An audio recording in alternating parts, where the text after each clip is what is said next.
जय गुरुदेव, सभी को प्रणाम। उपासना समर्पण योग अध्याय 13 डे 24।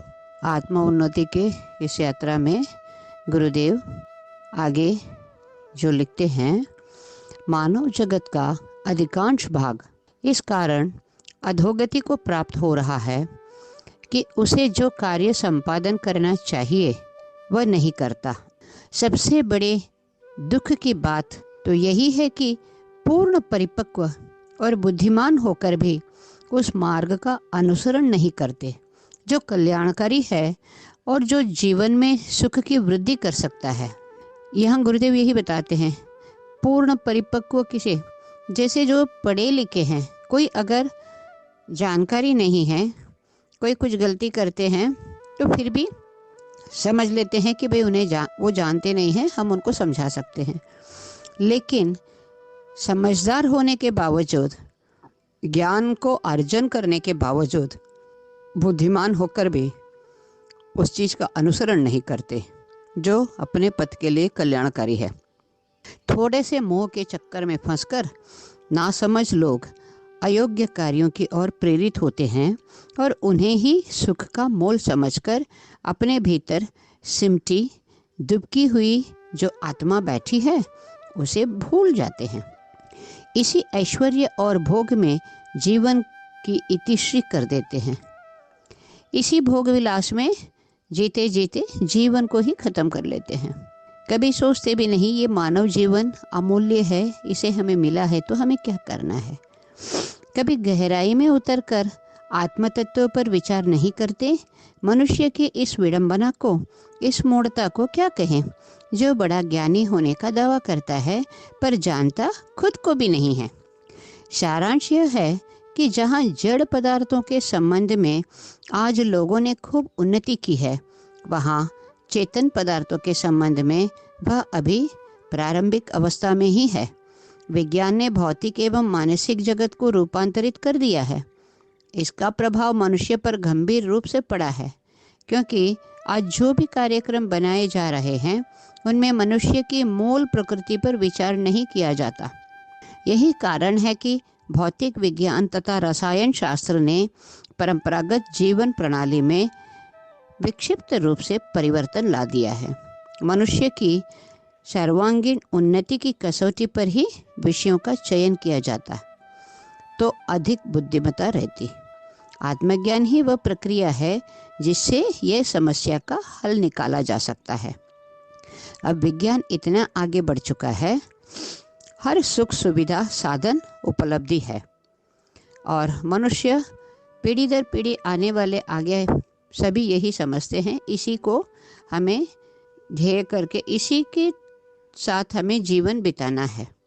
यही हमारी परंपरागत 2-3 जनरेशन अगर किसी चीज़ को हम फॉलो करते हैं तो वही हमारी परंपरागत हो जाता है। तो हमारे जीवन प्रणाली में एक तरफ से यह जो टेक्नोलॉजी जिसे हम कहते हैं, ये इस तरह की परिवर्तन लाया है।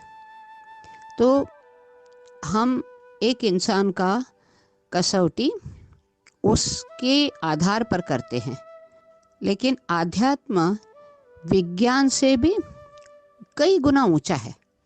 अपने आत्मा का अध्ययन करना जिसे आध्यात्म कहते हैं। आज आध्यात्म को भी हम इतना दूर ही समझते हैं कि दिया जलाना, अगरबत्ती करना, कुछ मंत्र जप करना, मतलब हम आध्यात्म में आ गए हैं। स्वाध्याय का मतलब है स्वतः का अध्ययन। ऐसे जैसे हम लोग गुरुदेव का जब किताब कुछ भी पढ़ते हैं, स्वाध्याय क्यों पढ़ते हैं? जानकारी करके, आहा आपने कितना अच्छा बता दिया, आपने कितना अच्छा लिख दिया, इसके लिए नहीं। उसे अपने अंदर में एक कसौटी के रूप में खुद को देखना है। यहाँ पर जो भाषा दिया गया है, प्रयोग किया गया है, हम उस पर कहाँ तक खरे उतरे हैं। स्वतः का अध्ययन वही होता है स्वाध्याय। आत्मा का अध्ययन होता है आध्यात्म।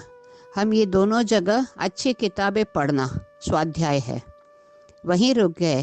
That means we are only in the nursery class. उससे आगे बढ़ना ही हमारा मन जिद करता है, क्योंकि हमारे अच्छे लगते हैं भोग विलास। और यहाँ हम स्वाध्याय भी कर लेते हैं, पढ़ लेते हैं, उसे अपने अंदर उतारते नहीं। अपने खुद को खरे या खोटे इस कसौटी पे अपने को उन्नति का अपना क्या है सही उन्नति, इसे नहीं देखते हैं।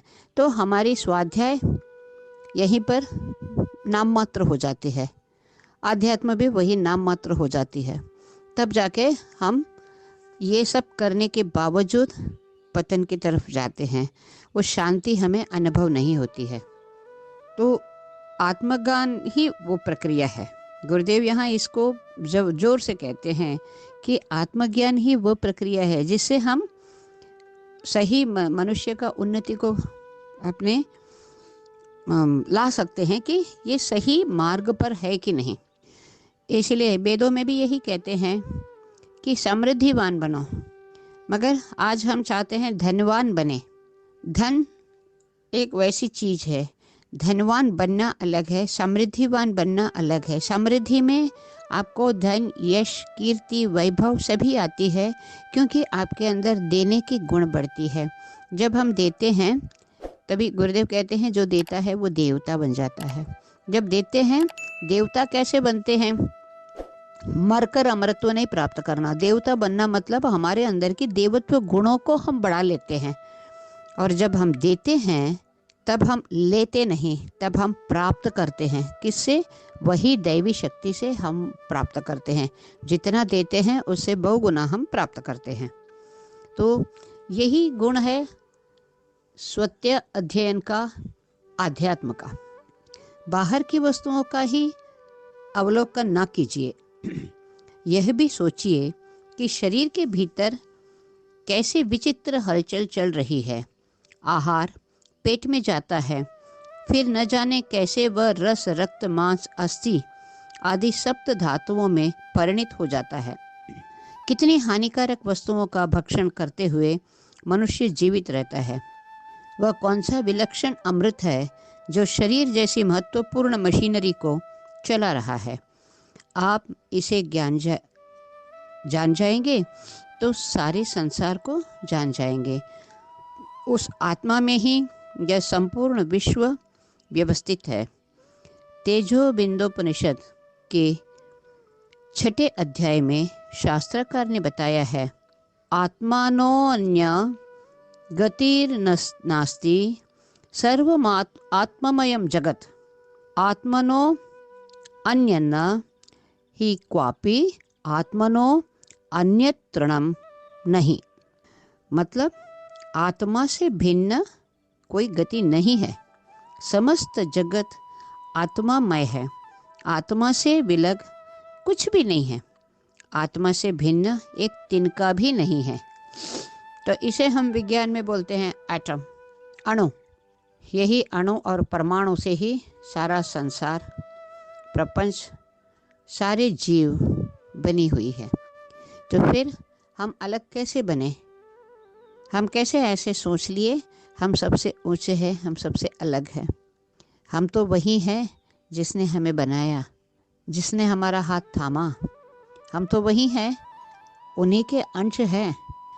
अब इस बात को और समझने के लिए सरल ऐसे होगा, एक माता पिता जब बच्चा को जन्म देते हैं तो माता पिता अपनी सारी आकांक्षाएं उस बच्चे पे रखते हैं, उसी में टिकी रहती है।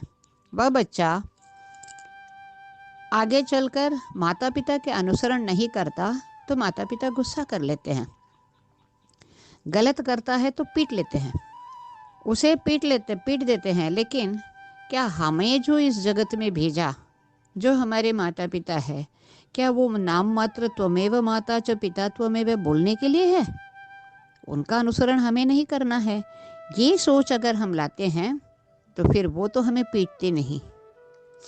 तो ये सोच अगर हम लाते हैं, जीवन हमारी उन्नति की तरफ जाएगी।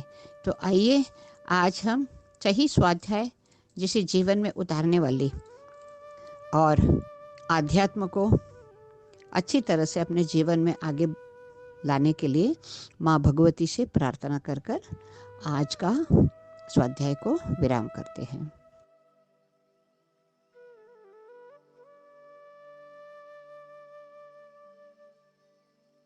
हमारे YouTube चैनल को सब्सक्राइब करें और बेल आइकन को दबाकर ऑल पर क्लिक करें ताकि नोटिफिकेशंस आपको मिलती रहें।